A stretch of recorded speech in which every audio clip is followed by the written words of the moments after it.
So thank you. All right. Do we have our flag?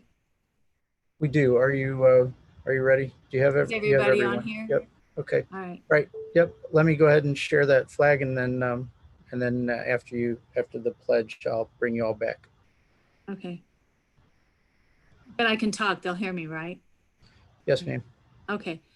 Good evening, everyone. Thank you for participating in our Zoom monthly board meeting. And it's under unusual circumstances, but we're here and we're together. So at this time, could we say the pledge to the flag?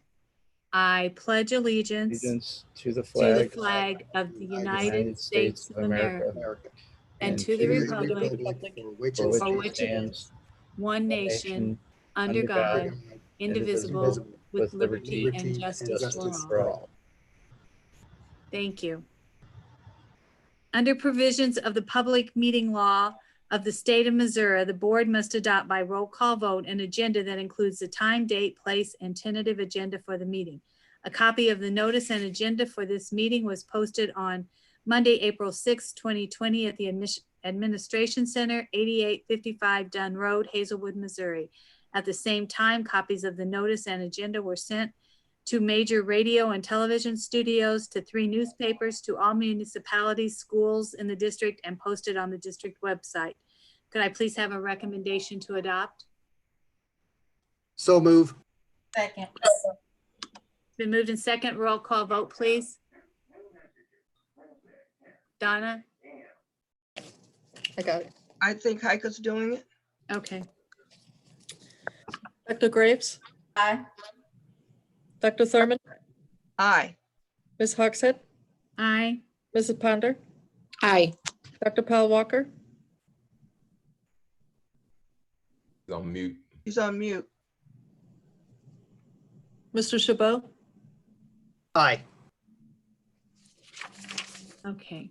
Thank you, everyone. Hey, Leslie, if I Yes, could, sir. just wanted everybody who's muted, if you did not know this, if you hold down your space bar, it'll take you off unmute. You can speak, release the space bar, and you'll be remuted. Thank you. Anyone in the audience, I thank you for coming tonight or watching us. And at this time, the board allocates this portion of the meeting to allow stakeholders the opportunity to comment on both agenda items and non-agenda items at the start of each board meeting.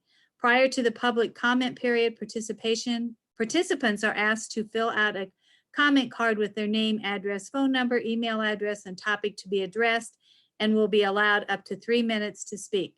Members of the audience who wish to speak to the board are requested to speak from the podium, identify themselves, and in keeping with the district policies 4054 and 4059 and personnel law, should refrain from making negative comments that are personally identifiable. While the board will not directly respond to speakers during the public comment period, the board president may make clarifying remarks at the end of the comment session to correct any misstatement of facts.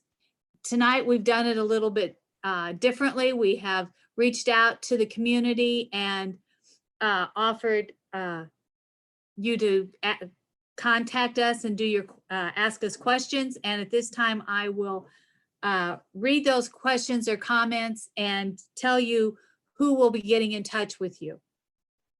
Bob Simber, and he states, I am developing a small educational consulting business called Behavior Mods. My partner, Dr. Dobby Heron, and I think that the Ferguson-Florissant would benefit greatly from our services. My question is, what is the starting point for potentially developing a business partnership with the district? Looking forward to hearing from you. We will have Amy Cacciatore reach out to Mr. Simber about a potential partnership. So that will be done, Mr. Simber. Tiffany Bush. I was approached by a parent in the district that wanted to know what the plan was for our graduating seniors as far as them missing out on their senior activities such as prom, senior trips, etc. Is there a plan to address these concerns? The answer is we will ask Dr. Adrienne Bland to follow up with Mrs. Bush regarding her question. Dr. Davis will also provide some information regarding this during his update. Laurie Salmon and the FFNEA leadership. FFNEA leadership would like to take the opportunity to thank both the board and Dr. Davis for partnering with us during the unprecedented time. This collaboration around staff concerns and sharing of information has resulted in a responsiveness that has made positive changes for all of our stakeholders.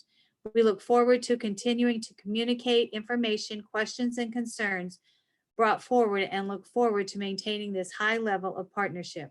Together, we can support our staff and families through this difficult time. So I thank everyone for making comments and for being part of our meeting tonight.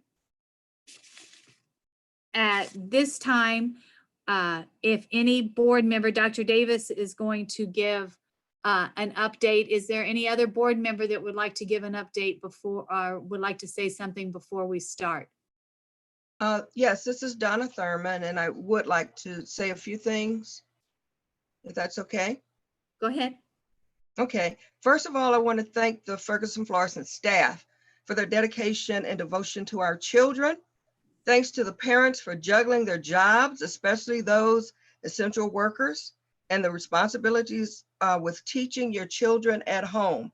I know there have been quite a few comical memes out about schooling your children at home, but we know that the struggle is real. Just do your best and try not to stress out or stress your children too much. We are in uncharted waters, but I know that we will get through this together.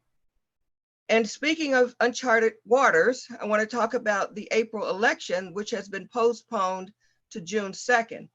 After speaking with representatives from the St. Louis County Election Board, they are encouraging voters to vote absentee because of the COVID-19. You will need to apply for a ballot, and it will be mailed to you. The deadline for applying for the ballot is May 20th. And the deadline for sending them back, of course, would be June 2nd. You are allowed to check the second choice, which reads incapacity or confinement due to illness or physical disability, including caring for a person who is incapacitated or confined due to an illness or disability. If you feel uncomfortable, unsafe, and going to the polling places, then you would fit in that category. And because of cumulative voting, you're also will be able to give 3 votes to any candidate or candidates that you please. You will see 3 boxes in front of 4 names. Please fill in the 3 boxes of your choices in front of the names that you would like to have elected. Full disclosure, I am a candidate. I'm number 1 on the ballot, and I am kindly asking for your 3 votes. I am voting absentee. I have received my ballot. Here's my ballot. Oops, sorry about that.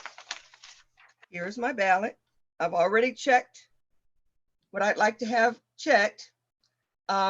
So if you are wanting to vote absentee, please do that.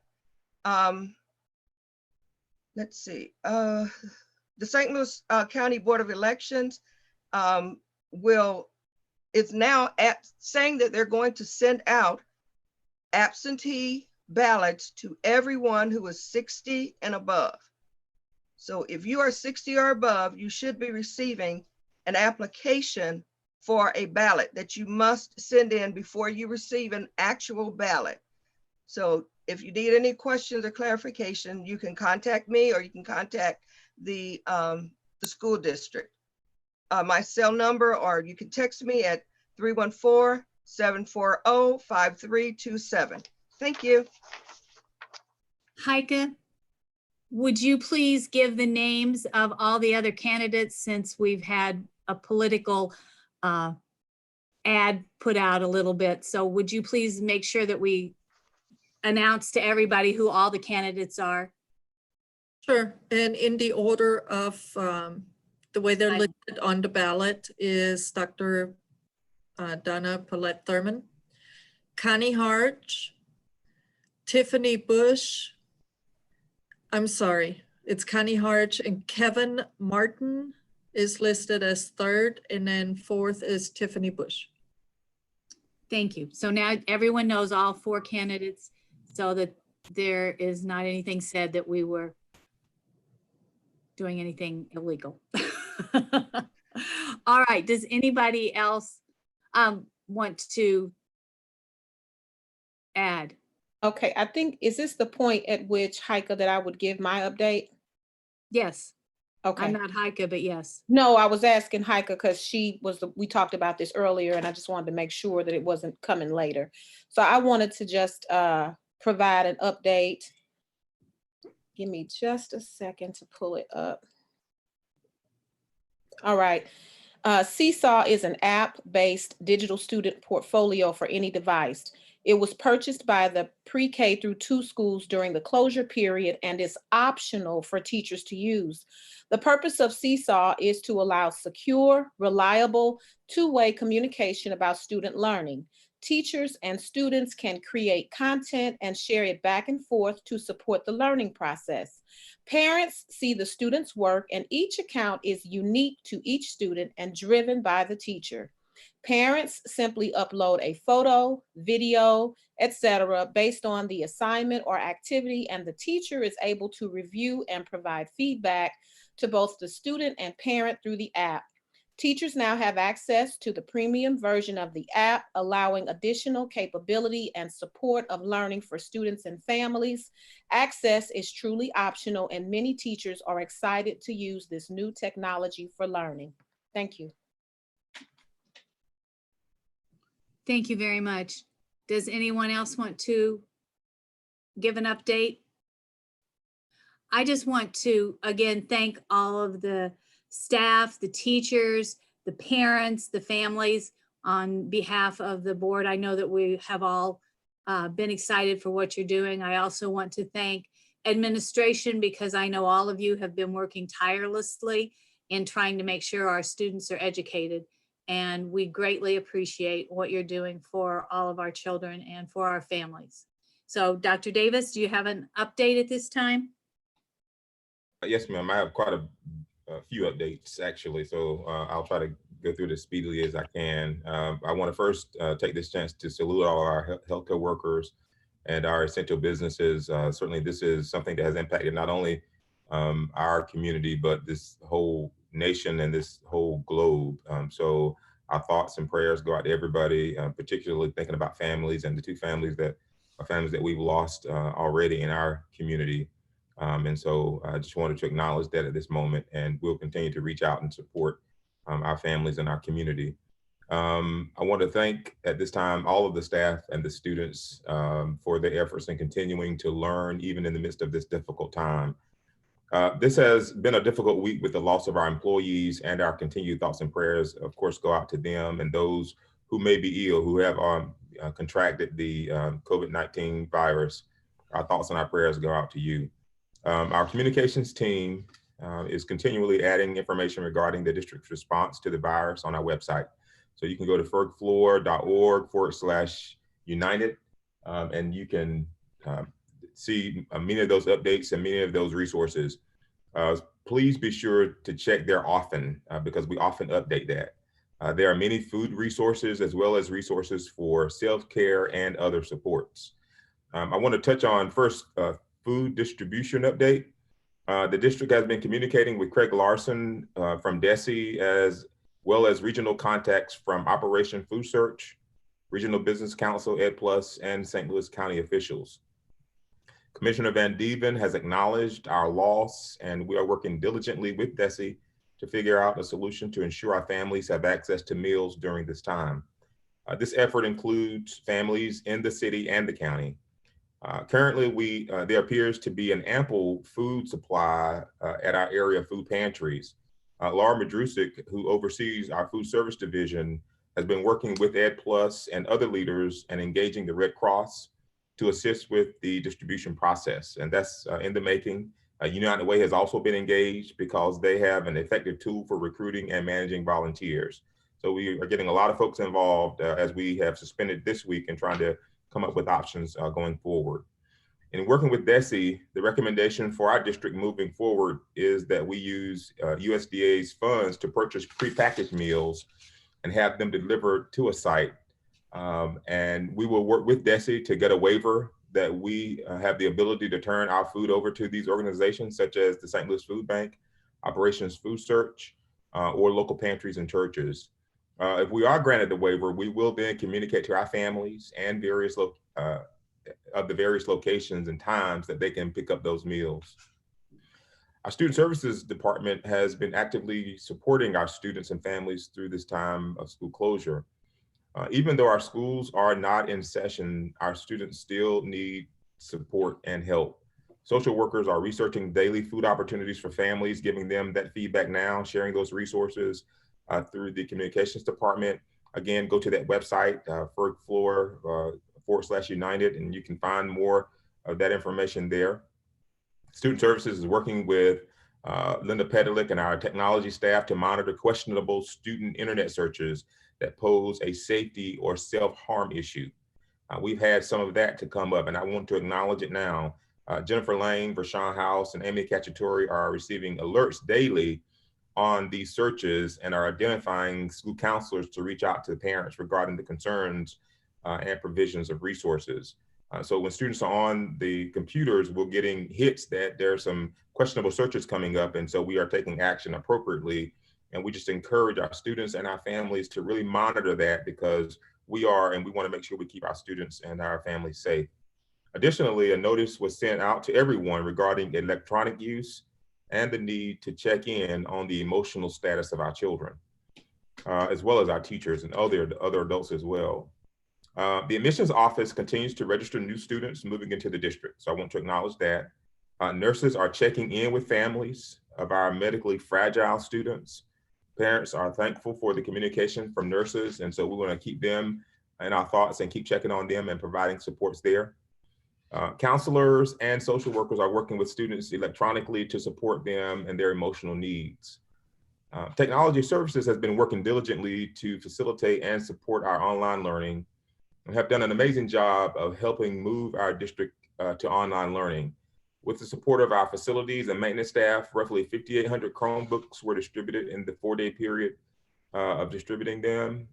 A new community support portal was created for parents and students to report any issues and automatically assigns tech supports and our technicians for assisting them remotely. Also, the Ferguson Middle Annex has been set up to safely provide a location for delivering and exchanging Chromebooks without direct physical interaction. So just know that that's there, and if you go online and hit that link, then you can get all the support you need from technology if you're having some issues with your Chromebook. The instructional technology specialists are also assisting teachers as they need support as well. The Instructional Services Department, the district was a recipient of the Grow Your Own grant designed to assist districts in preparing their own students to become teachers. And so we're trying to build that pipeline. And so we got that grant, and we're excited about really encouraging our high schoolers and seniors to think about education as a profession. We're using the district's alternative methods to instruction, our AMI plan that has led to a successful deployment of distance learning. We're still learning a lot through it. And so certainly we've looked at some bumps and bruises and trying to make corrections there. At the time of the school closure, multiple departments collaborated to ensure that teaching and learning could still occur during school closure. Support is ongoing, and we're checking on student progress, engagement, and their well-being on a daily basis. And we also sent out guidance to our families and community on grading and what that process looks like. We're always thinking about our seniors and really thinking about how it impacts them, and I'll talk a little bit about that in a moment. The district CI3T team met virtually to identify ways to support schools during this closure. In addition, the team developed a plan for PD to support building level student expectation leadership teams and planning for the 2021 school year that's aligned to the district decorum goals. I'm going to touch a little bit on pre-K 6 at this time. Administrators have provided strong leadership and are focused on supporting students and staff and families during this closure with the plan. They've been responsive to the needs of their staff and students since our school closure, including weekly virtual meetings that they've had at schools and planning with staff, departments, and grade level teams. In addition, individual support for staff, students, and families have been provided. Leaders are monitoring the engagement of our students. We're doing everything we can to support our kiddos, student progress, and the well-being of the students and their families, as well as our staff. Teachers and schools are making personal contact with families to provide them the kind of support that they would need. I want to acknowledge Ms. Carnella Williams is supporting, she's currently assistant principal at Robinwood. She's been filling in at Duchesne while Dr. Ward is out, and she's been supporting that team and has been connecting with them. And so we're happy to know that we are supporting our Duchesne and students and families. And I want to just let the Duchesne family know our thoughts and prayers are always with you. I know Dr. Hazel and Dr. Ms. Williams had a meeting with them the other day as she was going over to support them. And I sent my thoughts and prayers and words of wishes to them. And if we can do anything to support, just let us know. We certainly are going to do that. From a secondary perspective, we are working to get devices and all the students who, especially our seniors. So as many students that want them and can get them, we're trying to get it in their hands, but we're particularly thinking about our seniors. Each of the 3 schools that serve seniors have reached out. We reached out to them, and then also the technology department is working to get devices to them in a safe way. We're always thinking about that social distancing, and that's why we set up Ferguson Middle Annex in order to be able to do that. Each high school has developed a plan to monitor and support progress of each senior, with the expectation to have a graduation rate higher than we had last year. Last year was at 91%. The principal, the senior AP assistant principal, the counselors, data strategists, the assistant who supervises the high schools, Dr. Bland, are meeting weekly to closely monitor our seniors in particular and the progress that they're making in this turbulent time. Also, Cross Keys, I want to acknowledge this really quickly since I'm on secondary. They donated goggles to Mercy Hospital. One of the teachers reached out to me, and one of the science teachers, and I was so excited about that. And so we were appreciative of her doing that. And we were able to provide some goggles to Mercy Hospital at the height of this when it first started, and we were all out of school that week. We also know there are many questions regarding senior events, and this came up a little bit earlier, and I want to acknowledge it now. A Zoom chat with seniors is scheduled for this Friday. So we've already identified some seniors in schools, and I'll be meeting with them, and we'll be having some conversations with seniors from each of the 3 schools, McClure, McClure North, and Restoration, specifically discussing some of those senior concerns. During that meeting, we will discuss the prom, senior trips, and graduation. We want to include student voice in the decisions that affect seniors as they wrap up this school year of hard working and leading into next school year, whatever their plans may be. I would also add that a significant part of these decisions, like graduation, will depend on when a stay-at-home order is lifted, as well as other factors that will impact the decisions that we make about our seniors. Let me tell you, seniors, that it is my absolute hope to be able to provide you with as many opportunities as we can, but we certainly have to think about the restrictions that are put on us from elected officials and health officials as well. So we'll keep that in mind, and everything that we can do to support you at this once in a lifetime event, we want to make sure that we do the best we can to support that. And we know that it's affecting seniors in our community, but also around this country and this globe for that matter. The Innovation School is currently considering students who have applied for the 2021 school year. Due to the school closure, the team is in the planning stage for hosting virtual parent information meetings and student interviews. The application window has also been extended, as well as to accommodate families due to the district being closed. We will add a new 9th grade class of approximately 60 more students next year, and we'll do that each year until we reach the capacity of 240 students in the innovation program at Cool Valley. STEAM High will enroll more than 375 students next year, and each year we'll add even more students. So we're excited about the strong support from our families and our students in particular, and our community in supporting our STEAM schools, the middle and the high school, as well as our innovation school. Schools have been completing virtual interviews also for teaching positions. So we are constantly looking at our openings, and we are doing virtual interviews for our openings for our professionals, teachers, and administrators. Just a couple more things here. Tenured teacher evaluation. This has been a question that's come up quite a bit, and I want to take my time and try to go through this quickly, but slowly so that I make sure I get these points out. We've had many questions and concerns regarding tenured teacher evaluation. After careful consideration and in collaboration with the FFNEA, tenured teacher summatives for the 2019-20 school year will be suspended to be completed at the end of the 2021 school year. Let me say that again, that with careful consideration along in collaboration with the FFNEA, tenured teacher summatives for 2019-20 school year will be suspended to be completed at the end of the 2020-2021 school year. What does this mean if you were on cycle for summative evaluations this year? All of your information will remain accessible in need for the 2020-2021 school year. You will participate in the tenured evaluation process during the 2020-2021 school year. Your new 4-year tenure cycle will begin after the 2020-2021 school year. No action is needed at this time by teachers or principals. We will also allow teachers to choose to have their summative this year to request that from the evaluating administrator.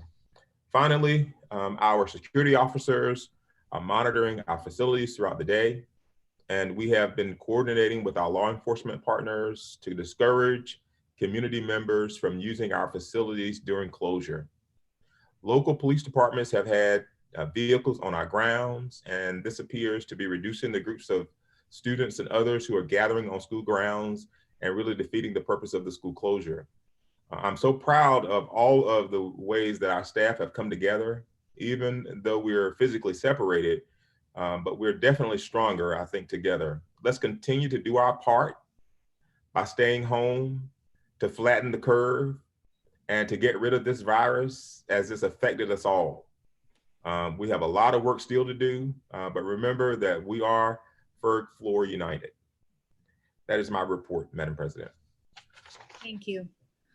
I would just like to add on the corona subject, since I am a healthcare administrator, that it is very dangerous. I know people are not taking this as seriously as they should be, and they're tired of hearing the news and all of that, but take your temperature daily. Wear a mask if you leave your home. Keep healthy just in your own home in case something happens and you get it and you have to bounce back.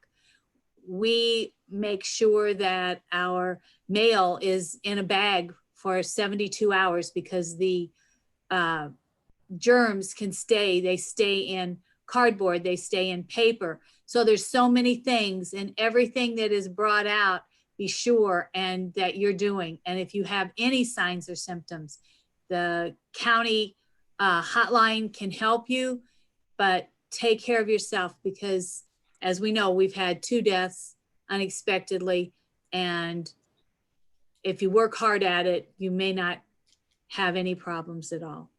So thank you, and just God bless that you're going to be okay. I have a question. Yes, ma'am. I have a question for one of the things that Dr. Davis reported on. Is this a good time to ask the question, or should I wait? Go. Okay, Go and it's on teacher tenure. I just want to make sure I that got that for closed. Donna, I'm going to ask that in closed session. How do you know what I'm going to ask? Personnel issue. I was going to bring up.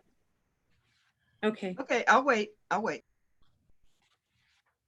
It was a personnel. I thought it was a personnel issue, so I was holding it for personnel. Well, it is a Okay. personnel issue, but it's in general about what he just said. I just wanted to make sure I understood about tenured teachers and what's going to happen. If that's something that we don't need to discuss right now, I will wait until we go into closed session. But Okay. Whichever way you want to do it. Whatever. I just was want to gonna bring it understand what you're saying is, in general, if someone's up for tenure this year, that tenure is going to be, they're going to have to wait until next year. So the entire process is being suspended for this year. So Right. because of what happened. So it'll all transfer to next year.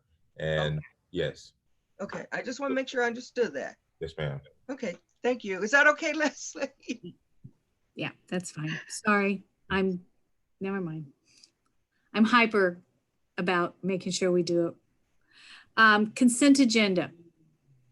Could you please read the disbursements? Yes, our disbursements. For teacher payroll, $7,705,405.75. Operational disbursements, $2,181,359.20, with a total of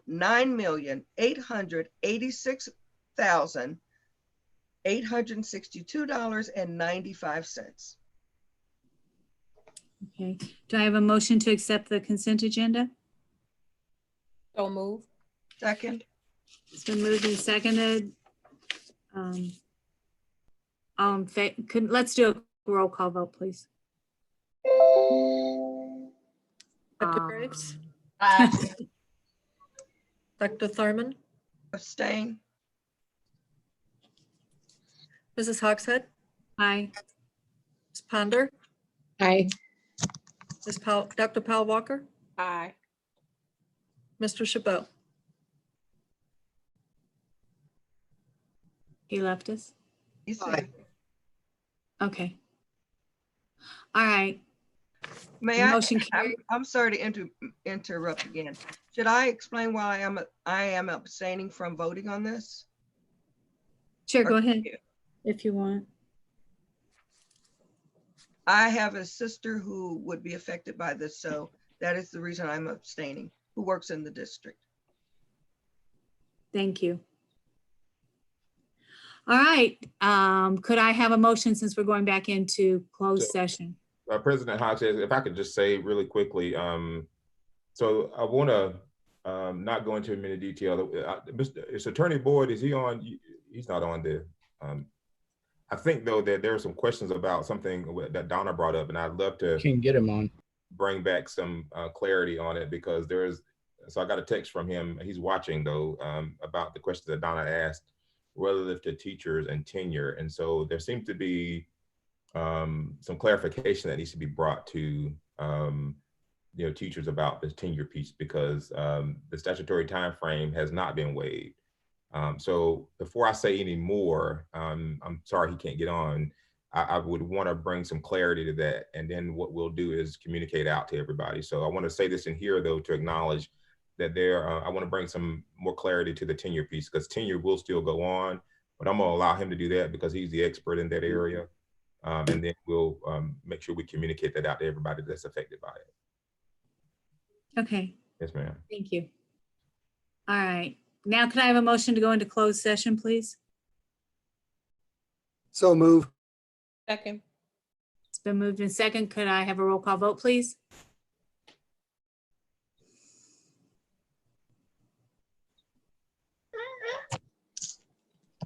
Sorry about that. Dr. Graves, Aye. Dr. Thurman, Aye. Mrs. Hogshead, Aye. Mrs. Ponder, Aye. Dr. Powell Walker, Aye. Mr. Chabot. Aye.